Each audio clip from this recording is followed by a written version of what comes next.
Hey guys, Coach Simpson here on my YouTube channel, coming to you from my not my basement. I had a couple questions that were asked this week that I've been going through, just kind of some head coaching one-on-one that I thought maybe I could answer through a couple resources, and I thought Zoom might be the best way to do that.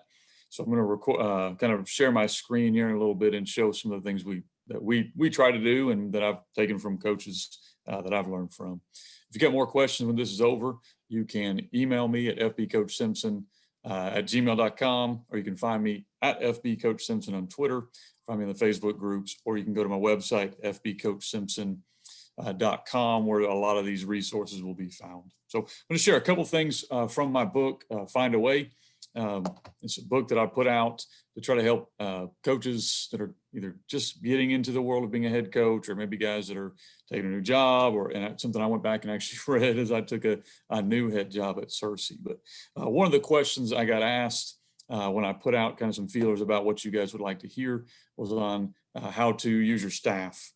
And so the last 2 days I've kind of dealt with, where you move them, what you do. So today I want to share my screen and show one of the things that I would highly recommend you putting together for your staff.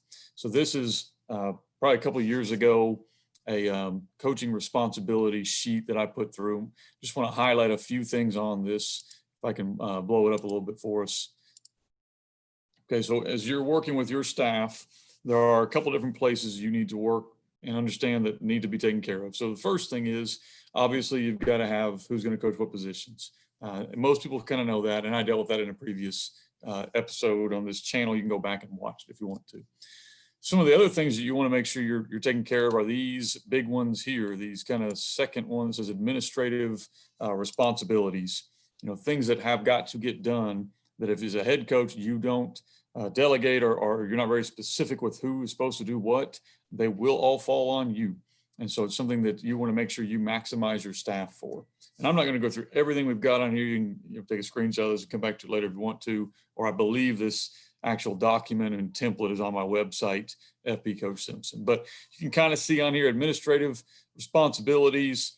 That could be summer program, pregame meals, ordering equipment, making highlights, taking care of the varsity locker room for us, a junior high locker room, driving the bus, setting up the bus schedule, setting up meals, fundraisers. Of course, the weight room would go on there as well. And you can kind of see as you roll through here, medical gear. If you don't have a trainer, who's going to take care of that for you, filming, practice, filming the game, uploading to Huddle, all of that kind of stuff has got to be assigned if you want it to get done.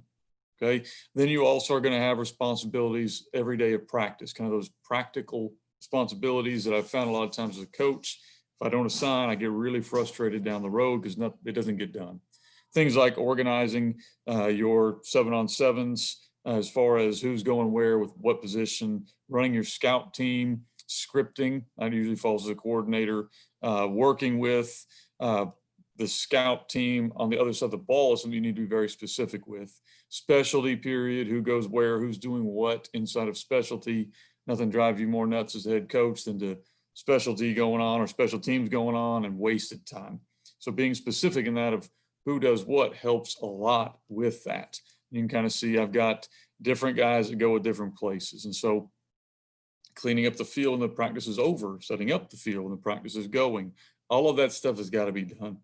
Then I would highly recommend, I don't think I've got it on here, but I think I might have one on my website, that you have a game sheet as well. Like basically, this coach is responsible for this on a game day. This guy has the balls, this guy has medical equipment, this guy has this guy has that.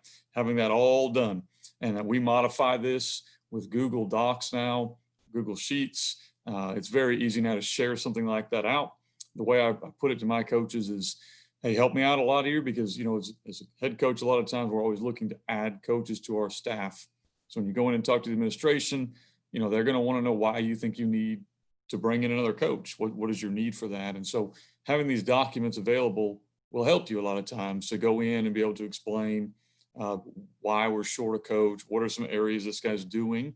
It also gives the coaches ownership in what they're doing. And you can come back later if something doesn't get done. And it's pretty clear, it's ultimately on the head coach, but it allows you to to know where to go when something's not getting done. And so highly would recommend you guys having some kind of sheet. Again, you're welcome to go to my website and get it. You can email me if you got any questions about it or come up with your own sheet.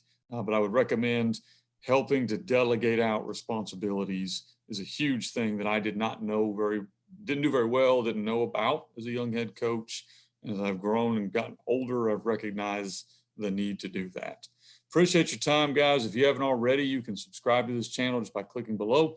And I'm hopefully going to put out a video at least 4 or 5 a week on different themes.